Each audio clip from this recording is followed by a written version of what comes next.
ఈ సమావేశాలు ముగింపు లోపే ప్రకటించాలి. లేకుంటే ఉత్సవం అవసరమైతే సీఎం రేవంత్ రెడ్డి గారి ఇంటికాడికి వెళ్ళి మేము పాదయాత్ర కూడా పెడతాం.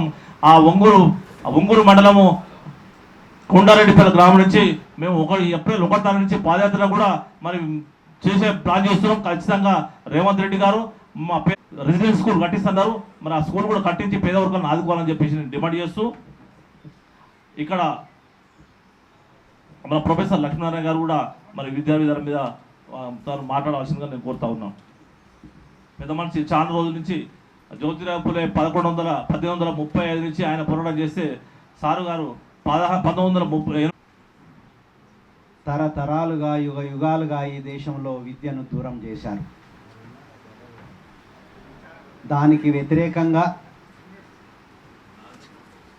మహాత్మా జ్యోతిరావు పూలే, అంబేద్కర్లు ఈ అణగారిన వర్గాలకు విద్య అందాలని తమ జీవితమంతా పోరాటం చేశారు. నేను ఎక్కువ విషయాలు మాట్లాడకుండా, ముఖ్యంగా ఇప్పుడు బడ్జెట్ సెషన్స్ జరుగుతున్నాయి కాబట్టి ప్రధానంగా బడ్జెట్ను ఇందులో పెట్టారు. 25% తప్పకుండా కేటాయించాలి. కానీ ఇప్పుడు కేటాయించింది ఎంత? 8.2%. అంటే కాంగ్రెస్ తన మేనిఫెస్టోలో కూడా 15% విద్యకు కేటాయిస్తానని వాళ్ళు చెప్పారు. అంటే వాళ్ళ మేనిఫెస్టోను వాళ్ళే ఉల్లంఘించుకుంటున్నారు. అంతేకాకుండా ప్రభుత్వం వేసిన తెలంగాణ విద్యా కమిషన్ కూడా 18% నిధులు ఇవ్వాలని చెప్పారు. అంటే వాళ్ళు వేసిన కమిషను రికమెండేషన్ కూడా వాళ్ళే తుంగలో తొక్కుతున్నారు. ఇంతకుముందు మిత్రుడు చెప్పినట్టు తెలంగాణ అంత వెనుకబడిన రాష్ట్రం ఎక్కడ లేదు విద్యారంగంలో, చెప్తున్నా నేను. ఎందుకంటే దేశంలో అన్ని రాష్ట్రాల కన్నా గ్రేడింగ్ పర్ఫార్మెన్స్ ఇండెక్స్ అని తీశారు. అన్ని రాష్ట్రాల కన్నా వెనుకబడిన రాష్ట్రం తెలంగాణ, ఒక్క మేఘాలయ తప్ప. తర్వాత 5వ తరగతి చదువుకున్న విద్యార్థుల్ని 2వ తరగతి పుస్తకం ఇచ్చి చదువు అంటే చదవట్లేదు. అంటే విద్యా ప్రమాణాలు ఎంత అడుగంటిపోయినాయో మనకు తెలుస్తున్నది. దీనికి కారణం ఏంటంటే బడ్జెట్లో విద్యకు కనీసం ఒక 20% నిధులు, కనీసం అంటున్నాం, ఇందులో 25% ఉంది. ఇప్పుడు 8.3% నుంచి కనీసం 20% అన్న నిధులు కేటాయించాలని మేమందరం ఇక్కడ కలిసి డిమాండ్ చేస్తున్నాం. ఇప్పటికైనా బీమారు రాష్ట్రాలని కొన్ని ఉన్నాయి, బీహారు, మధ్యప్రదేశ్, రాజస్థాన్. అంటే కొన్ని రాష్ట్రాలుగా బీమారు వచ్చేసింది, వీటికి వెనకబడిపోయినాయని వాటికి బీమారు రాష్ట్రాలు అన్నారు. ఆ రాష్ట్రాలలో కూడా 18% ఉంది విద్యకు. కానీ తెలంగాణలో 8.3%. అంటే బడ్జెట్ తక్కువ అవుతుంటే విద్యా ప్రమాణాలు తగ్గిపోతున్నాయి. అందుకోసమే విద్యకు బడ్జెట్ పెంచాలని ఇంకొక విషయం చెప్పి నేను ముగిస్తాను. మొన్ననే మన డిప్యూటీ సీఎం గారు చెప్పారు, అంబేద్కర్ గురించి కోట్ చేశారు, పూలే గురించి కోట్ చేశారు. కానీ విషయం ఏమిటంటే 8.3% ఇచ్చి వాళ్ళని కోట్ చేస్తే వాళ్ళని అవమానించినట్టే ఒక రకంగా చెప్పాలంటే. ఎందుకంటే పూలే ఏం చెప్పాడంటే ఈ అణగారిన వర్గాలకు ఒక విద్య మాత్రం ఇవ్వండి, మిగతాయాన్ని వాళ్ళే సంపాదించుకుంటారు. కానీ ఆ విద్యనే ఇవాళ దూరం చేసి వాళ్ళను కోట్ చేస్తే ఉపయోగం లేదు. ఇవాళ పాఠశాల విద్యలో ఏం చెప్పారంటే 3000 పాఠశాలల్లో మేము ప్రీ ప్రైమరీ ఎడ్యుకేషన్ పెట్టామని చెప్పారు. ఎందుకంటే ఇవాళ ప్రభుత్వ పాఠశాలలు ధ్వంసం అయ్యటానికి కారణం అక్కడ ప్రీ ప్రైమరీ ఎడ్యుకేషన్ లేకపోవడం. బయట ఇంతకుముందు లక్ష్మణ్ గారు అన్నట్టు లక్షల రూపాయలు, ఆక్రిడ్జ్లో 2 లక్షల రూపాయలు ఎల్కేజీకి ఇట్లా కొనుక్కోవాల్సి వస్తుంది. కాబట్టి ప్రీ ప్రైమరీ ఎడ్యుకేషను పెట్టాలని ఎప్పటి నుంచో మనం ప్రజా సంఘాలుగా డిమాండ్ చేస్తున్నాం. కానీ 3000 స్కూళ్ళల్లో మేము పెట్టామని చెప్పి అక్కడికి పోతే మనం గ్రౌండ్ లెవెల్ పోతే అక్కడ ప్రీ ప్రైమరీ ఎడ్యుకేషన్ లేదు, ఎల్కేజీ లేదు, నర్సరీ లేదు, యూకేజీ లేదు. ఏమంటున్నారంటే మొదటి తరగతిలో చేర్చడానికి ఆ 3,000 పాఠశాలలే, 18,000 పాఠశాలలు ఉంటే 3,000 పాఠశాలలో పెట్టి, అది కూడా ఎల్కేజీ లేదు, యూకేజీ లేదు, ఏదో మేము కొంత ఫస్ట్ క్లాస్కు తయారు చేస్తున్నామని అంటున్నారు. ఇంకొకటి ఏంటంటే 2,500 స్కూళ్ళకి ఇప్పుడు ప్రీ ప్రైమరీ ఎడ్యుకేషన్ మేము విస్తరిస్తామని అన్నారు. ఒక్క పైసా పెట్టలే బడ్జెట్లో. మరి ఇది నిజాయితేనా? అంటే బడ్జెట్లో ₹1 పెట్టకుండా ప్రీ ప్రైమరీ ఎడ్యుకేషన్ ఇస్తాననడం ఎంతవరకు ఇది కరెక్ట్ అని మనం అడగవలసిన అవసరం ఉంది. ఇంకొకటే ముచ్చట చెప్పి నేను ఊరుకుంటా. ఇవాళ యూనివర్సిటీల పరిస్థితి ఎట్లా ఉందంటే, ఏం లేదు, ఇంతకు ముందేమో మీరు చదువుకుంటే చెవుల్లో సీసం పోస్తామన్నారు, నాలుకలు తెగ్గొస్తామన్నారు. కానీ ఇప్పుడు అలానే పరిస్థితి లేదు. ఇప్పుడు ఏమంటారంటే ఎక్కడికైతే వాళ్ళు వస్తారో వాటిని ధ్వంసం చేయండి. ఇవాళ ప్రభుత్వ పాఠశాలకు వస్తున్నారు ఎస్సీ ఎస్టీ బీసీలు, ధ్వంసం చేయండి వాటిని. ఇవాళ యూనివర్సిటీలకు వస్తున్నారు, యూనివర్సిటీలను ధ్వంసం చేయండి. ఇవాళ యూనివర్సిటీ విద్యకు 2024-25 బడ్జెట్లో ఒకటే ఫిగర్ చెప్పి నేను ముగిస్తాను. 500 కోట్లు ఇచ్చి 5 కోట్లు ఖర్చు పెడతారండి ఎవరన్నా? అంటే 500 కోట్లేమో బడ్జెట్ డాక్యుమెంట్లో రాశారు, ఇచ్చింది ఏంటంటే 1% కూడా కాదు, 0%. అంటే ఇంతకన్నా దారుణం విద్య మీద, ఇంతకన్నా విధ్వంసం ఎక్కడైనా జరుగుతుందా? కానీ ఇది ప్రస్తుత ప్రభుత్వం చేస్తున్నది.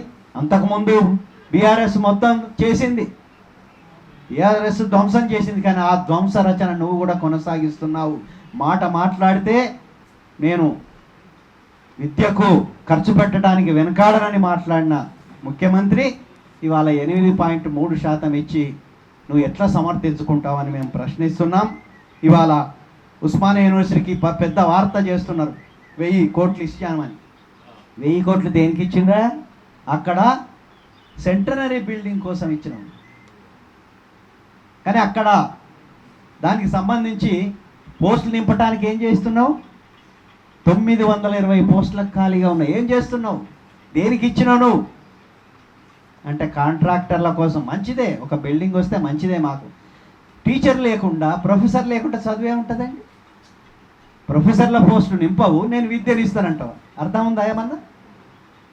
అలాగే మొత్తం యూనివర్సిటీలలో ఇవాళ ఎంత తక్కువ ఇచ్చారంటే 25 కోట్లు, బిచ్చం వేసినట్టు 15 కోట్లు. ఒక్కటే చదువుతాను నేను.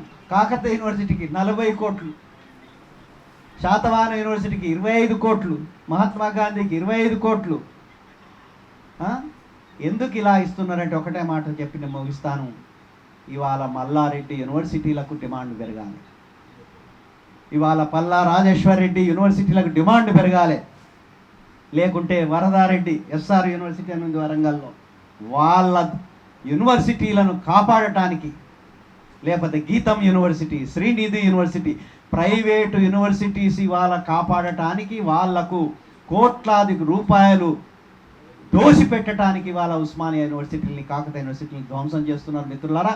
ఎందుకంటే అక్కడికి వచ్చింది చదువుకునేది అణగారిన వర్గాలు, అక్కడ పనిచేసే టీచర్లు కూడా ఇవాళ అణగారిన వర్గాలు. కాబట్టి వాళ్ళ మీద ఇవాళ దాడి జరుగుతుంది. కాబట్టి నాకు సంతోషం ఏంటంటే ఒక సమైక్య, ఒక ఫోరంను ఏర్పాటు చేశారు. ఈ ఫోరం రేపు ఈ ఉద్యమాన్ని పూలే నిజమైన బాటలో, పూలే వారసులుగా ఈ ఉద్యమాన్ని ముందుకు తీసుకుపోవాలని, మనందరం కలిసి తీసుకుపోదామని చెప్తూ నేను ముగిస్తున్నాను. ఇక్కడ నుంచి అగ్ని పరీక్షలు మేము పెడతామని చెప్పి కూడా మేము తెలియజేస్తున్నాం. ఇవి అసలు బడ్జెట్ సమావేశంలో ఖచ్చితంగా తను చొరవ తీసుకోకపోతే విద్య మీద ఈ బహుజన ప్రజా సంఘాల సమితి అధ్యక్షుడు గోపి రజక గారు, రజక సంఘం రాష్ట్ర అధ్యక్షులు గారు ఈ ఉద్యమాన్ని మనం ఏ విధంగా ఇంకా ముందుకు తీసుకెళ్లాల్సిన అవసరం ఉంది, ఎట్లా అయితే మనం సాధిస్తామన్న విషయాల మీద కూడా అన్న మాట్లాడాల్సిందిగా విజ్ఞప్తి చేస్తున్నాం. మేము తెలంగాణ రజక రిజర్వేషన్ సమితి రాష్ట్ర అధ్యక్షులుగా కొనసాగుతూ, ఒక అధ్యాపకుడిగా కాలేజీలో పనిచేస్తూ ఒక మంచి ఉద్యమాన్ని రూపుదిద్దినటువంటి నల్ల లక్ష్మణన్న గారికి ప్రత్యేక ధన్యవాదాలు తెలియజేసుకుంటూ, ఈ ఉద్యమాల్లో యువత కూడా రావాలి, విద్యా సంఘాలు కూడా పనిచేయాలి. రానున్న రోజుల్లో విద్యా హక్కు చట్టంపై పోరాడే దిశగా నగ లక్ష్మణ రావడం మనమందరం వారికి సంపూర్ణ మద్దతు ఇవ్వాలని చెప్పి సందర్భం తెలియజేసుకుంటూ, మరి భారతదేశ స్వతంత్రం వచ్చి నేటికి 79 సంవత్సరాలు అవుతుంది. అయినప్పటికీ కూడా మరి ఎక్కడ కూడా అణగారిన వర్గాలకి మరి విద్య సంపూర్ణంగా అందట్లేదు. అరకొర వసతులతో విద్యారంగాన్ని ముందుకు సాగిస్తున్నటువంటి ప్రభుత్వాలకు మరి ఈ విద్యా హక్కు చట్టం, ఈ సంఘం తప్పకుండా రానున్న రోజులు ప్రతి నాయకుడికి భుజం తట్టి చెప్పే దిశగా మేమందరం ముందుకు పోతామని చెప్పి సందర్భం తెలియజేసుకుంటూ, నిజంగా అణగారిన పేద వర్గాలకి విద్య అనేది చాలా దూరం అవుతుంది రోజు రోజుకి. ఎప్పుడైతే కార్పొరేట్ వ్యవస్థ ఈ సమాజాన్ని కబంధ హస్తాల కింద వెళ్ళిపోతుందో మరి ఈ ప్రభుత్వ విద్య అనేది అణగారిపోతుందని చెప్పి సందర్భం తెలియజేసుకుంటూ, మరి తప్పకుండా ఈ నిర్లక్ష్య ధోరణి ప్రభుత్వం విస్మరించి ప్రైవేటు రంగానికి తీటుగా ప్రభుత్వ వసతులతో అన్ని హంగులతో విద్యా ప్రమాణాలను పెంచుతూ అధ్యాపకులను పెంచుతూ యూనివర్సిటీలో ఉన్నటువంటి మన సారింతం చెప్పినట్టు కొత్త కొత్త బిల్డింగ్ కడుతున్న సంతోషమైనటువంటి విషయమే. దానికి 1000 కోట్లు కేటాయించిన ఉస్మానియా యూనివర్సిటీ ఈ ప్రపంచంలోనే ఒక మంచి గొప్ప యూనివర్సిటీలో అదొకటి ఉస్మానియా యూనివర్సిటీ. కానీ నేటికి అక్కడ ఎస్సీ ఎస్టీ బీసీలో చదువుతున్నటువంటి యూనివర్సిటీలో అధ్యాపకులు లేకపోవడం చాలా బాధాకరమైనటువంటి విషయం. కాసిం సార్ కూడా రేవంత్ రెడ్డి గారు అక్కడ మీటింగ్ పెట్టినప్పుడు కూడా చెప్పిండు, ఒక నిజమైనటువంటి అధ్యాపకులని నింపే అవకాశం మాకు ఇవ్వండి, మేము అధ్యాపకులను నింపి యూనివర్సిటీని మెరుగుపరిచే దిశగా మేమందరం కృషి చేస్తామని చెప్పి కూడా చెప్పడం జరిగింది. కానీ అధ్యాపకులు లేని పాఠశాల ఉన్నా ఒకటే, అది లేకున్నా ఒకటే. విద్యా హక్కు చట్టం అనేది సామాన్యుని హక్కు కావాలా, సామాన్యుడి హక్కు అయినప్పుడే దానికి న్యాయం జరుగుతుంది. కాబట్టి ఈ ప్రభుత్వము మరి 8.3% మాత్రమే బడ్జెట్లో కేటాయిస్తుంది. 4 కోట్ల జనాభా ఉన్నటువంటి ఆ తెలంగాణలో 20% కేటాయించడం అప్పుడు కూడా అన్ని హంగులతో మనము రూపుదిద్దుకోలేము. కాబట్టి ప్రభుత్వాన్ని మేము ప్రత్యేక డిమాండ్గా 20% పెంచాలి, నెక్స్ట్ బడ్జెట్లో ఈ బడ్జెట్ను సవరించి 20% పెంచాలని చెప్పి సందర్భంగా మరి వీటి ద్వారా ప్రభుత్వాన్ని కోరుతున్నాం. మరి అంతేకాకుండా ఎన్ఐటి కానీ జేఈ మెయిన్స్ కానీ వివిధ కాంపిటేటివ్ ఎగ్జామ్స్కు సంబంధించినటువంటి మరి స్టడీ సెంటర్స్ పెట్టాలి. స్టడీ సెంటర్స్ పెట్టి ఎస్సీ ఎస్టీ బీసీ విద్యార్థులని మెరుగైన విద్యను అందించాలని చెప్పి ఈ ప్రభుత్వాన్ని మేము ఇక్కడ నుంచి కోరుతున్నాం. అంతేకాకుండా ఈ బాగా ఇంటర్మీడియట్ కానీ పీజీ కానీ డిగ్రీ కాలేజీలు కానీ అరకొర వసతులు ఉన్నాయి. కాబట్టి వాటిని తక్షణమే మనము మరి బిల్డింగ్స్ నిర్మించి ఒక మంచి ఎడ్యుకేషన్ని ఇస్తుందని చెప్పి రేవంత్ రెడ్డి సర్కారు ఆ దిశగా ప్రజా సంక్షేమ ప్రభుత్వం కాబట్టి ఆ దిశగా పనిచేస్తుందని చెప్పి మాకు ప్రగాఢ విశ్వాసం ఉంది వారిపైన. నిజంగా ఈరోజు కేరళకి మనం హ్యాండ్సప్ చెప్పాగా, కేజీ నుండి పీజీ వరకు ఉచిత విద్య అక్కడ అందిస్తుంది ఆ ప్రభుత్వం. కాబట్టి ఆ ప్రభుత్వాన్ని, కేరళ ప్రభుత్వాన్ని మనము ఒక దిక్సూచిగా భారతదేశం మొత్తము అన్ని రాష్ట్రాలు 29 రాష్ట్రాలు దిక్సూచిగా తీసుకొని మనమందరము మరి మిగతా ప్రభుత్వాలు కూడా పనిచేయాలని చెప్పి సందర్భం తెలియజేసుకుంటున్నాం. నేటికి ఈ రోజుకి ఇంకా మన దగ్గర 66% మాత్రమే ఈ తెలంగాణలో 66% మాత్రమే మరి అక్షరాస్యత ఉంది. మరి ఇంకా ఇప్పటికీ అక్షరాస్యత పొందిన వారు ఎంతోమంది గ్రామీణ ప్రాంతాల్లో ఎంతోమంది ఇప్పటికీ కడుపీదరికంలోనే ఉన్నారు. మరి నిర్బంధ విద్య ఏర్పాటు చేసి మరి ఏదైతే 6 నుంచి 14 సంవత్సరాల నుండి ఆ రోజుల్లో మన్మోహన్ సింగ్ గారు 2009 విద్యా హక్కు చట్టాన్ని తీసుకొచ్చినప్పటికీ కూడా ఇప్పటికి ఇంకా అన్ని హంగులతోని మరి విద్యను అందించకపోవడం అనేది బాధాకరమైనటువంటి విషయం. తప్పకుండా ఈ దిశగా మేమందరం పోరాటం చేస్తామని చెప్పి నల్లా లక్ష్మణన్నకి మేము అన్ని విధాలుగా అండగా ఉంటామని చెప్పి రానున్న రోజుల్లో ప్రజా సంఘాలను ముందుకు తీసుకుపోతాం, వాళ్ళతో కలిపి పనిచేస్తామని, మరి విద్యార్థి సంఘాలతో కూడా మేము కలిసి పనిచేయడానికి సిద్ధంగా ఉన్నామని చెప్పి వివిధ కుల సంఘాలతో పోరాటము ముందుకు తీసుకుపోయే దిశగా మేమందరము మరి ఈ సందర్భంగా తెలియజేసుకుంటూ అవకాశం ఇచ్చినటువంటి నల్లా లక్ష్మణన్న గారికి ప్రత్యేక ధన్యవాదాలు చేసుకుంటూ మరి అతిరథ మహా మేధావులు అందరూ ఈ విద్యా హక్కు చట్టం పైన మేము మద్దతుగా మేము ప్రజా సంఘాల ఉన్నాం, సపోర్ట్ ఇస్తామని చెప్పేసి ప్రజా సంఘం రాష్ట్ర అధ్యక్షులు గోపన్న గారు ప్రకటించడం జరిగింది. వారికి ధన్యవాదాలు తెలియజేసుకుంటున్నాం. అట్లాగే ముద్రా సంఘం రాష్ట్ర అధ్యక్షులు అన్న సురేష్ అన్న గారు కూడా మాట్లాడి ఈ ఉద్యమాన్ని ఏ విధంగా తీసుకోవాలి, విద్యాకు చట్టాలు. ఈరోజు ఈ ప్రాంతంలో అనేక ఉద్యమాలకు నిలయమిది. మనం ఏ రోజైతే హైదరాబాద్ స్టేట్ నుంచి భారతదేశంలో కలిసినామో ఆ రోజు కేవలం ఇక్కడ ఉన్నటువంటి అక్షరాస్యత 4% మాత్రమే. 4%గా ఉన్నటువంటి అక్షరాస్యత అంటే ఇక్కడ ఎంత నెసెసిటీ ఉంది, ఇక్కడ విద్య యొక్క అవసరం ఎంత ఉందనేది తెలియజెప్పడానికి మీకు ఈ విషయం చెప్తున్నాను. అనేక ప్రభుత్వాలు వచ్చినాయి, అనేక పార్టీలు ద్వారా ఇక్కడ మార్చడం జరిగింది. కానీ ఏ ప్రభుత్వమైనా కూడా ముఖ్యంగా 1966 కంటే ముందున్నటువంటి నెహ్రూ ప్రభుత్వం మాత్రమే కేంద్రంలో ఒక రకంగా ఆనాడు మంచి ఎడ్యుకేషన్ ఇచ్చిందని చెప్పొచ్చు. కానీ తదనంతరం జరిగిన పరిణామాలు క్రమంగా విద్యకు బహుజనులను దూరం చేస్తూనే వచ్చినాయి. జరిగిన అనేక పరిణామాలు 1966 తర్వాత నేటి వరకు కూడా విద్యకు ప్రాధాన్యత ఇవ్వట్లేదు. ఎందుకంటే ఇక్కడ గాలి, నీరు, నేల ఎంత ముఖ్యమో ప్రజలకు విద్య కూడా అంతే అవసరమన్న సంగతి గుర్తించాలి.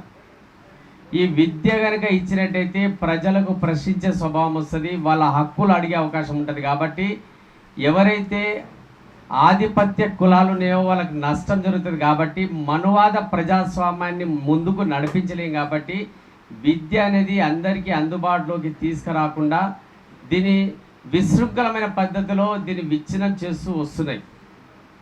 ప్రధానంగా మనం ఈ మధ్య చూసాం, మనకు గతంలో అకునూరు మురళి సార్ అయితే ఆయన మాట్లాడుతూ ఉంటే విద్య ఆరోగ్య విషయం ఎంత ప్రధానమో ఆయన మాట్లాడిన అనేక సందర్భాల్లో మనకు రోమాలు నిక్కబడుచుకునేటి. అటువంటి వ్యక్తిని ఒక చిన్న పదవి ఇచ్చి ఆయన ద్వారా విద్యను విచ్ఛిన్నం చేయడానికి అవసరమైనటువంటి సూచనలు చేయించారంటే అర్థం చేసుకోవచ్చు. అంటే అధికారంలో ఉన్నటువంటి ప్రభుత్వాలకు చిత్తశుద్ధి లేనంత వరకు, విద్యను ప్రజలకు అందించాలనేటువంటి మంచి లక్ష్యం లేనంత వరకు అది ఎన్నటికీ ముందరికి పడదు. ఈరోజు 400 పైచిలకు సూచన చేసిన అకునూరు మురళి అంటే విద్యా వ్యవస్థ యొక్క దుర్భరమైనటువంటి స్థితిని చెప్పకనే చెప్పిండు.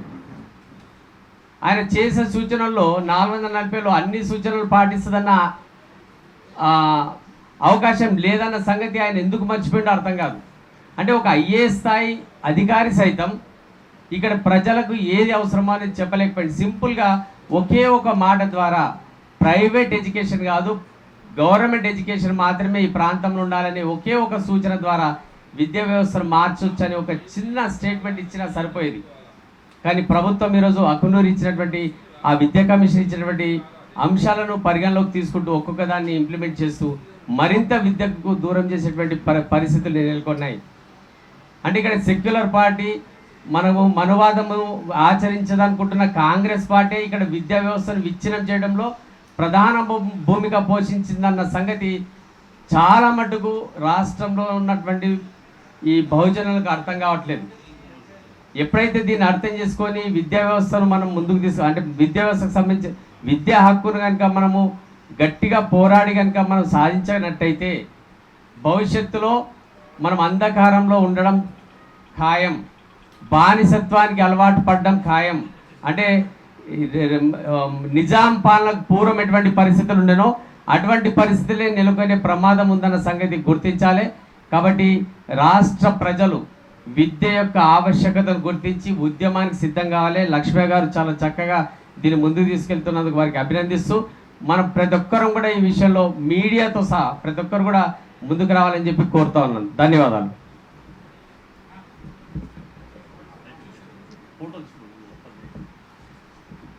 మన గౌడ విద్యా వైద్యం అనేది ఎప్పుడైతే మనకు అందుతుందో సామాన్యులకు అందిన రోజే మనకు సరైన గౌరవం దక్కుతుందని తెలియజేస్తూ ఈ అవకాశం ఇచ్చినందుకు నల్లా లక్ష్మణన్నకు ధన్యవాదాలు తెలియజేస్తూ మీ యొక్క పోరాట పాటలో మేము కూడా పాల్గొన్నందుకు చాలా సంతోషంగా ఉందని తెలియజేస్తూ థ్యాంక్ యూ అన్న. కేంద్ర ప్రభుత్వం 2009లో విద్యా హక్కు చట్టం తెచ్చింది. 10లో అమలు స్టార్ట్ అయింది. ఇప్పటికి 2016 అంటే 2020 అంటే 16 ఏళ్ళు అవుతుంది. ఇప్పటి వరకు కూడా ఈ చట్టం అమలు చేయడానికి గతంలో కానీ ప్రస్తుత ప్రభుత్వం కానీ ఏమాత్రం పట్టించుకోలేదు. అదే పక్కన ఉన్న తమిళనాడు రాష్ట్రం కానీ మహారాష్ట్ర కానీ ఉత్తరప్రదేశ్ కానీ కేరళ కానీ విద్యార్థి చట్టాన్ని అమలుకు దానికి సపరేట్ ప్రత్యేకంగా బడ్జెట్ కేటాయించి ఆడ ఇంప్లిమెంట్ ఫీజు రియంబర్స్మెంట్ ఇచ్చి ప్రైవేటు పాఠశాలల్లో 25% విద్యార్థులకు అక్కడ బడ్జెట్ కేటాయిస్తుంది. కానీ మన తెలంగాణ రాష్ట్ర ప్రభుత్వము ఇప్పటి వరకు కూడా ఈ విద్యార్థి చట్టాన్ని పట్టించుకోలేదు, మూలకు పడేసింది.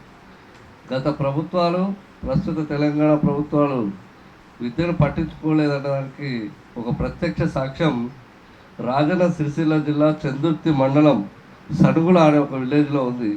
ఒక విలేజ్ ఉంది. ఆ విలేజ్లో దాదాపు ఒక 100కు పైగా గంగిరెద్దుల కుటుంబాలు ఉన్నాయి. అక్కడ గంగిరెద్దుల కుటుంబాల నుంచి ఒక్కరు కూడా ఇప్పటి వరకు బడికెళ్ళలేదు. అక్కడ ఉన్న పిల్లలు ఇప్పటికీ వాళ్ళు భిక్షాటం చేసే బతుకుతున్నారు. ఇన్నేళ్ల తర్వాత కూడా ఈ పరిస్థితి ఉందంటే విద్యను రాష్ట్ర కేంద్ర ప్రభుత్వాలు ఎంత నిర్లక్ష్యం చేస్తుందనేది మనం గుర్తించవచ్చు. మేము ఈ సందర్భంగా ఈ వేదిక నుంచి ఒకటి స్పష్టంగా డిమాండ్ చేస్తున్నాం. ఏ రంగంలో లేని ప్రత్యేకంగా ఎమ్మెల్సీలు విద్యారంగంలో, పాఠశాల విద్యారంగంలో ఉన్నాయి. అందులో ఎలక్షన్స్ జరుగుతాయి, ఎమ్మెల్సీలు ఎన్నికవుతారు, కోట్ల రూపాయలు, లక్ష రూపాయలు ఖర్చు పెట్టి ఎమ్మెల్సీలు ఎన్నికై కనీసము పేద విద్యార్థులకు విద్య అందించే విషయం మీద వాళ్ళు మినిమం కూడా పనిచేస్తలేరంటే వాళ్ళు ఉన్న ఎమ్మెల్సీ పోస్టులు రద్దు చేయాలని మేము డిమాండ్ చేస్తున్నాం. స్కూల్ ఉపాధ్యాయ ఎమ్మెల్సీలు రద్దు చేయాలని సందర్భంగా మేము గవర్నమెంట్ డిమాండ్ చేస్తున్నాం. అంతేకాకుండా రాష్ట్ర ప్రభుత్వము ఏదైతే హామీ ఇచ్చిందో అంత బడ్జెట్ కేటాయించాలి.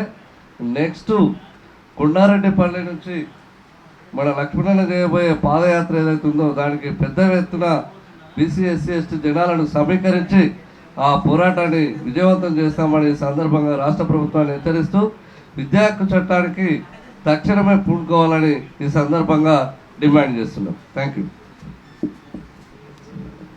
నేటి విద్యార్థుల సంఖ్యకు అనుగుణంగా ఎస్ఎస్సి, ఇంటర్, డిగ్రీ, పీజీ కాలేజీల సంఖ్య పెంచాలి. 6 నుంచి 14 సంవత్సరాలలోపు వయసు గల విద్యార్థులకు ఉచిత నిర్బంధ విద్య ఏదైతే 2009లో వచ్చిన విద్యా హక్కు చట్టం ఉందో అది వెంటనే అమలు చేయాలి. ప్రైవేటు విద్యా సంస్థలు అధిక ఫీజులు నియంత్రించాలి. అధిక ఫీజుల నియంత్రణ చట్టం కూడా తీసుకురావాలని చెప్పి కోరుతున్నాం. ఇది మన పక్క రాష్ట్రం తెలుగు రాష్ట్రంలో ఉన్నది. అట్లాగే పేద విద్యార్థులకు ఇవ్వాల్సిన ఫీజు రియంబర్స్మెంట్ కానీ, స్కాలర్షిప్ కానీ కూడా వెంటనే విడుదల చేయాలి. గురుకుల పాఠశాలలో, కాలేజీలలో మరియు సరైన సౌకర్యాలు కూడా లేవు. కనీసం వాష్రూమ్లు కూడా లేని స్కూళ్ళు నేటికి దర్శనమిస్తున్నాయి అన్న సంగతి మేము గుర్తు చేస్తున్నాం. అవి కూడా బాగు చేయాలని చెప్పేసి కూడా మేము వారికి కోరుతా ఉన్నాం. రాష్ట్ర బడ్జెట్లో విద్యకు 25% కేటాయించాలని చెప్పి మేము విజ్ఞప్తి చేస్తున్నాం.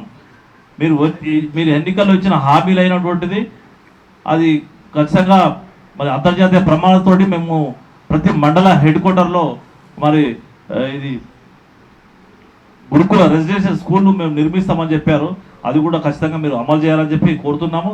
కాంపిటీషన్ కోర్సులకు అనేటువంటి ఐఐటి, జేఈఈ, ఎన్ఈటి వాటి అటువంటి మరి యూపీఎస్సి ఈ సివిల్ ఎగ్జామ్లకు కూడా ప్రభుత్వం స్టడీ సర్కిల్ ఏర్పాటు చేయాలని చెప్పి కోరుతున్నాము.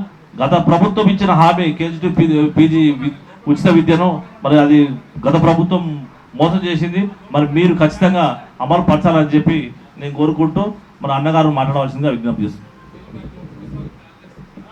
మరియు ప్రొఫెసర్ గారికి, మన సాకలి గౌడ, మళ్ళా బీసీ రాజు గారు అందరికీ వందనాలు తెలుపుకుంటూ, ఇక్కడ మన రాష్ట్రంలో గత 12 ఏళ్ల నుంచి హిందూ బీసీలకు చాలా అన్యాయం జరుగుతుంది.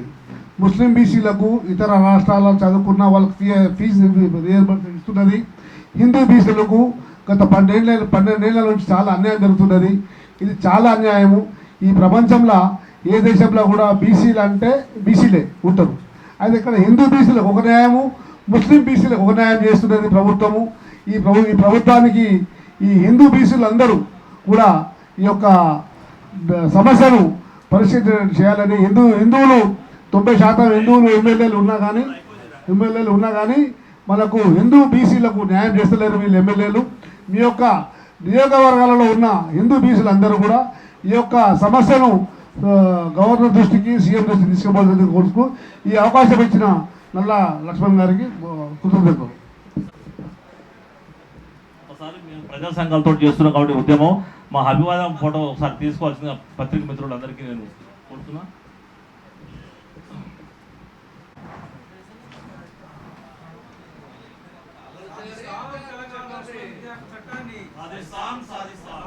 తెలంగాణ రాష్ట్రంలో విద్యార్థి చట్టాన్ని చట్టాన్ని సాధిస్తాం. వర్ధిల్లాలే ప్రజా సంఘాల ఐక్యత, వర్ధిల్లాలే బహుజన ప్రజా సంఘాల ఐక్యత. సాధిస్తాం విద్యా హక్కు చట్టాన్ని, సాధిస్తాం విద్యా హక్కు చట్టాన్ని.